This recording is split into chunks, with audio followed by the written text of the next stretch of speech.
Hello, welcome to Sophie & Co. I'm Sophie Shevardnadze.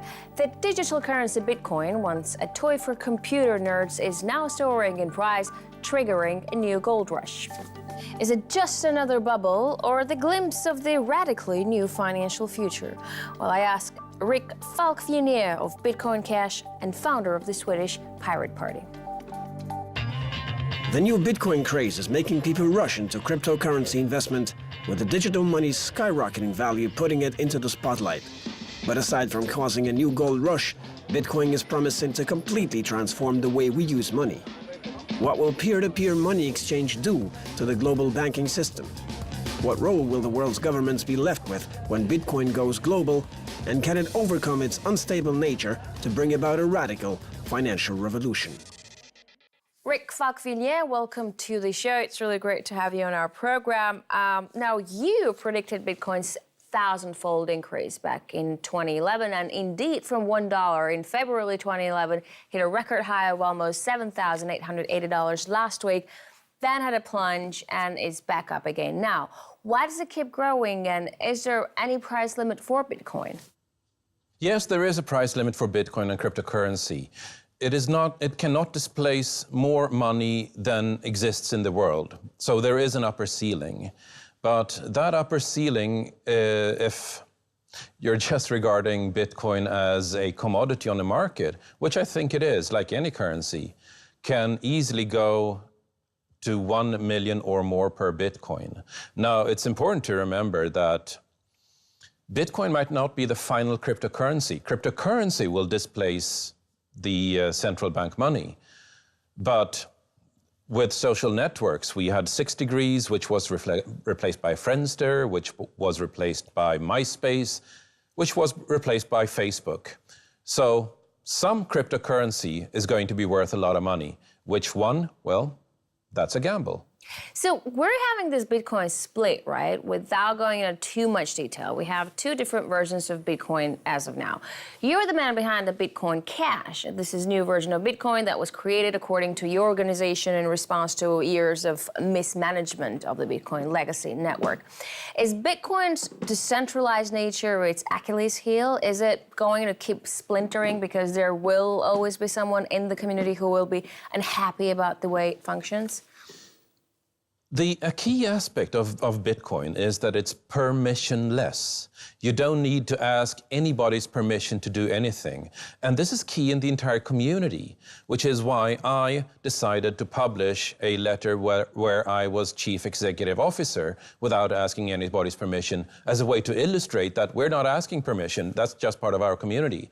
The person who's behind Bitcoin Cash would primarily be a French guy named Amaury Séché, who started working on this, without asking anybody's permission. Now, you don't have to buy Bitcoins. You can mine them by using a high-powered processor like the one in a video card. And the gold rush is on. Here in Moscow, we already had a video card shortage. You literally couldn't find any in stores. Everybody was buying them up to furnish Bitcoin mining farms. But can Bitcoin really make everybody rich? No, Bitcoin cannot make everybody rich. Bitcoin right now is a huge wealth transfer to those who understand its implications early on. The last wealth transfer of this magnitude was around 1850, and it was about those who found oil. There's a huge wealth transfer going on right now where those who used to be poor, nerdy, geeky, sitting in their mom's basement, if you like, are suddenly the new millionaires. And that, perhaps more than anything, is going to have a profound effect on what the future of our society looks like. Because for the last 200 or so years, it was the people who found oil that decided where money went, what research was made. And when the geeks and nerds are sitting on that money and deciding what research gets made, it's not going to be a better diesel engine. It's going to be a better solar panel. It's going to be teleportation. It's going to be space travel. I think that's going to be one of the more profound changes happening here. a wealth transfer to an entirely new type of people. So can everyone jump on this bandwagon, or is it too late? Well, it comes and goes. I mean, if I can't give financial advice, but if cryptocurrency fulfills its promise, and there is no indication it wouldn't, then the equivalent of one Bitcoin needs to be in the $2 to $5 million range. But at that point, it doesn't make sense to measure it in US dollars anymore, because the US dollar won't have any measurable value. So it is absolutely not too late, just like it wasn't too late when Bitcoin was at $3 or at $30 or at $300 or at $3,000. But this is a very high volatile instrument. This is a really risky investment. And if you're asking me whether somebody should invest, then the answer is nobody should ever invest more than being capable of losing every single last cent of it. Goldman Sachs CEO Lloyd Blankfein says Bitcoin may be another bubble, just like that of the dot-coms. And JP Morgan's Chase CEO Jamie Dimon compares cryptocurrency to the Dutch 17th century tulip mania. Don't these men have a point? I mean, a bubble forms when there's public ignorance, and with Bitcoin, most people have a vague idea of what it is and how it works. I think you absolutely have a point that most people don't really understand what Bitcoin is. It is peer-to-peer electronic money. That means I have a phone here. I can use that phone to transfer money to a nearby phone or to a phone on the other side of the planet. The transfer is instant, it is practically free. Nobody gets to decide whether I can make that transaction or not, including financial authorities. And that in itself will mean a financial revolution. This is an extinction-level event for banks. Banks will no longer be a necessary middleman. And that's, more than anything, why I believe that this is the future of finance. Rick, anonymity makes Bitcoin obviously very popular, but it also enables crime. Just remember the notorious WannaCry ransomware attack this May. This can potentially make governments restrict Bitcoin trade substantially, and that would cause a drastic slump in its value. Do you think cryptocurrency can partially sacrifice its anonymity to ward off shady users? It is more traceable than any money that came before it, because every single unit of Bitcoin is traceable through its entire monetary history, through anonymous accounts, but once you de-anonymize one account, you can start unraveling where the transactions go. The second part of that question, which is more interesting, is that Bitcoin is a peer-to-peer currency. A peer-to-peer technology means that there's no middleman. Governments have been trying to stop peer-to-peer technologies since Napster, and they have been as completely unsuccessful as anybody could possibly be in that. So I don't see them being able to stop peer-to-peer currency either. Which leads me to the last observation, that since there is no middleman, there is nobody giving permission. When I'm buying a bottle of water with a credit card, somewhere in the background is a bank giving me permission to buy a bottle of water with a credit card. And that is a horrifying thought, because that means that the bank can also deny me permission to buy a bottle of water. Nobody thinks of this, but it's there. With Bitcoin, this is not true. There is nobody needing to give permission in the background. There's nobody who gets to say no to a transaction. No money can be forced. No money can be seized. And here's the big problem for governments in the future. Taxes can no longer be forced. I get all the 3 points that you've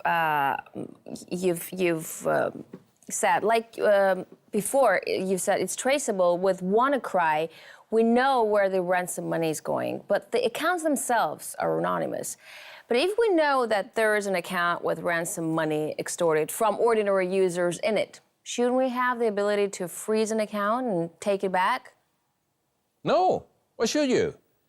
I mean, doesn't it bother you that here you are working on a new invention, a beautiful, convenient currency, and people use it to pay for child pornography or they're hitting someone?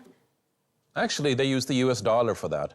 And yet I never heard somebody arguing against the existence of the US dollar with that argument. If you're going after drugs and narcotics trade, then the US dollar is unparalleled in use. And I never heard that being used as an argument against the US dollar. Will the complete implementation of cryptocurrency make compulsory taxation impossible? What happens to real-life governments then? Like, will Bitcoin make them obsolete? Isn't that interesting? Oh, is that what you're hoping for? Isn't that interesting? I can't predict that. The changes we're about to see are so profound when you can no longer just go in and take somebody's money, but the worst you can do as a government is to make them sorry for not giving them your money. You cannot force it. You cannot seize it. The changes this is going to bring are so profound to society that we're going to see a lot of governments panicking when they realize they can no longer just seize whatever money they want. We'll take a short break right now, and when we're back, we'll continue discussing what's behind the meteoric rise of Bitcoin with Rick Falkvinge, founder of the Swedish Pirate Party and cryptocurrency evangelist. Stay with us.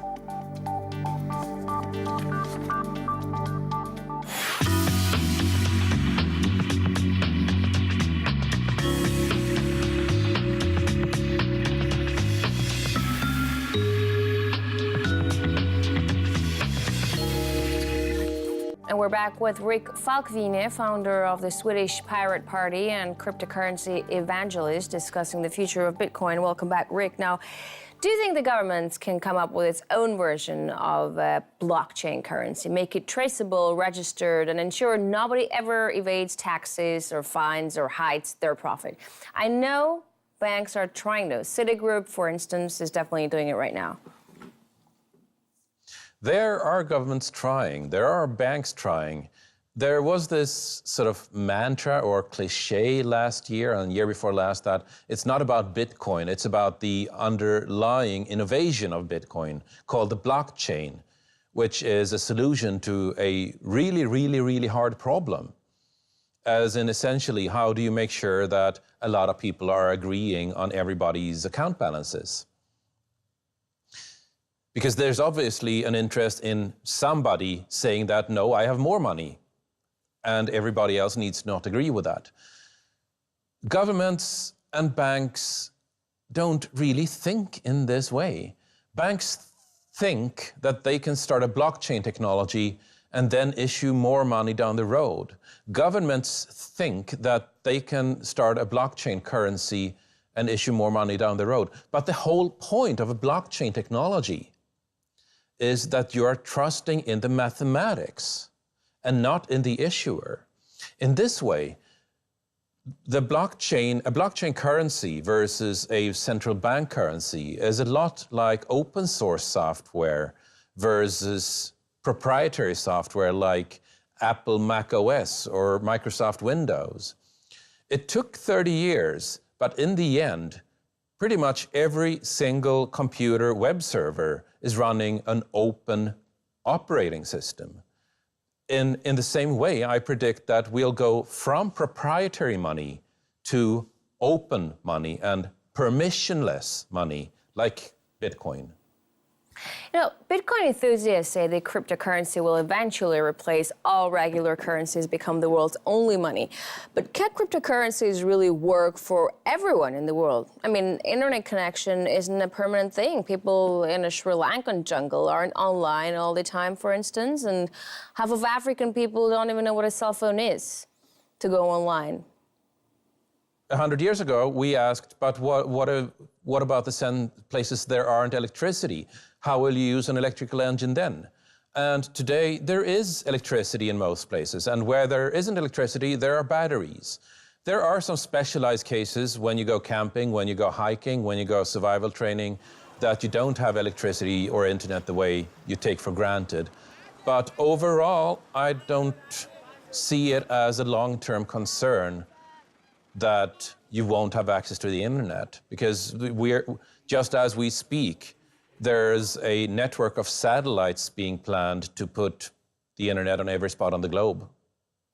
A top Deutsche Bank strategist says the current monetary system is too unstable and prone to high inflation, so that it's doomed to fail.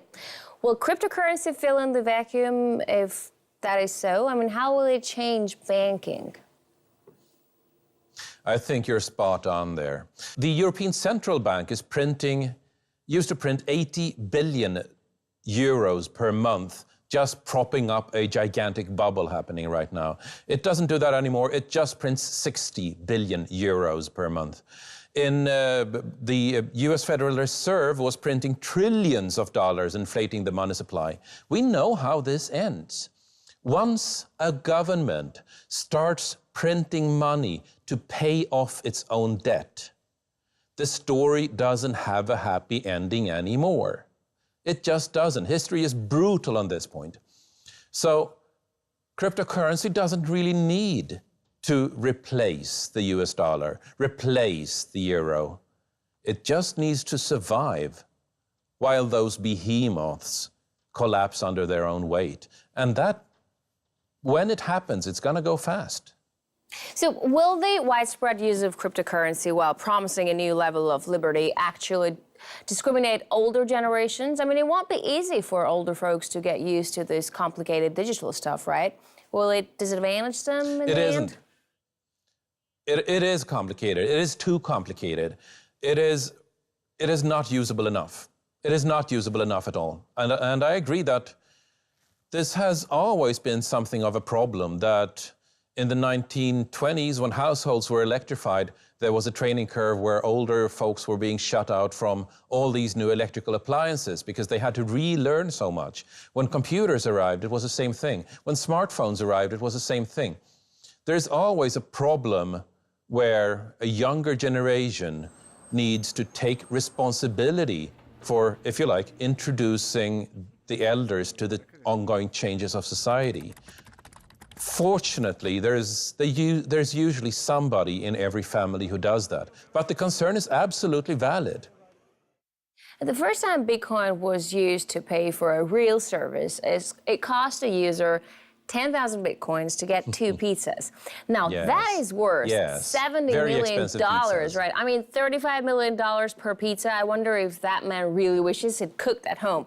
Cash is backed by theoretically gold or the government's ability to pay debt. Where do all these insane values come from in Bitcoin? What's backing a Bitcoin? Like any commodity, it has value because of 2 simple characteristics. It is useful and it is scarce, meaning that there's not an infinite supply of it.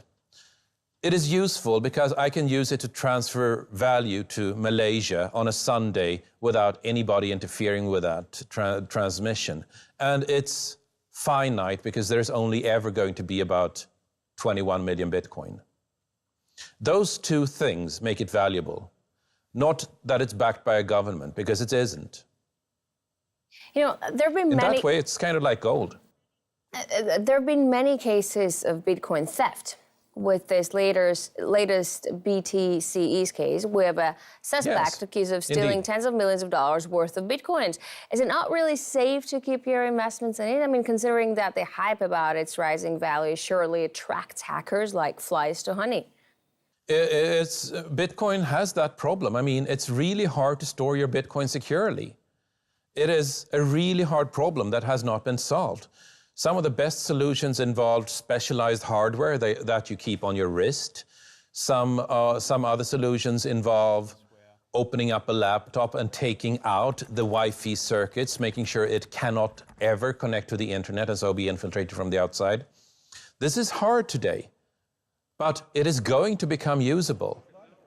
These are really hard problems, and everybody in this community knows that whomever solves it first is going to become really rich, as in insanely rich. And so There's a lot of money being thrown at this That's problem. a good incentive to stick to the Bitcoin business. Isn't it? But you know what? It's not just the hackers that have a problem. There was a famous case of a wire editor forgetting the PIN code from his Bitcoin wallet and using hackers and even a hypnotist to retrieve it. I know it sounds funny, but isn't it a little harsh on people? I mean, how can it so easy to lose access to something you own? That can't happen to my wallet or bank account. Well, it absolutely can happen to your bank account. Ask the people on Cyprus when their bank savings were confiscated to bail out the government's bank. Ask any people in, say, Argentina, or for that matter, any person in South America, how safe their bank holdings are. They're not. They're just not. Maybe it wasn't a good example, but the whole bank business is still really tied to whatever crisis is going in the country. But you're saying the advantage of Bitcoin is that it is not tied to anything that's going around it in the world, right? So how come it's so easy to lose access to it? Something that you own just by forgetting a PIN code, It is data. It is data. You can think of it as a file, if you like. If that file gets into somebody else's hands, then you lose your money. If the hard drive with that file on it gets destroyed or corrupted or just dies, then you lose your money, which is why this problem is so hard, which is also why a lot of people are working on it. But Bitcoin and cryptocurrencies are just in their infancy. This problem is going to get solved, just like every single technical problem before it that had so much promise but hadn't yet hit usability. We were there with streaming video for 10 years before YouTube hit in 2006. We were there with blogging for 10 years before WordPress and Typepad hit. We were there for about 10 years with file sharing before Napster hit in 1999. These things take about 10 years before somebody hits the right usability key. And remember, this is a technology that was devised in 2009. It's possible that if we're looking at a possible mainstream breakthrough around 2019, 10 years from then that the company the company who makes this breakthrough has not even been founded yet. Rick, for all the talk of being an internet freedom banner, Bitcoin isn't entirely independent. For instance, we've mentioned the BTCEs, where the U.S. police has recently seized accounts of its clients and arrested one of its founders. So pressure can be put on cryptocurrency. It can be brought to heel. You cannot point a gun at a computer to make it give up its secrets. But you can point a gun at the computer's owner and make them very sorry for not giving up that file inside the computer. But this difference that might seem very small has profound effects, because it means that governments can no longer just walk in and seize money to pay people's taxes. People have to actually agree with paying taxes. And that in itself is going to be profound when governments realize this. All right, Rick, thank you very much for this interesting insight for this interview. We're talking to Rick Falkvinge, CEO of Bitcoin Cash, founder of the Swedish Pirate Party, and cryptocurrency evangelist, discussing Bitcoin and the future of finance. That's it for this edition of Sophie & Co. I'll see you next time.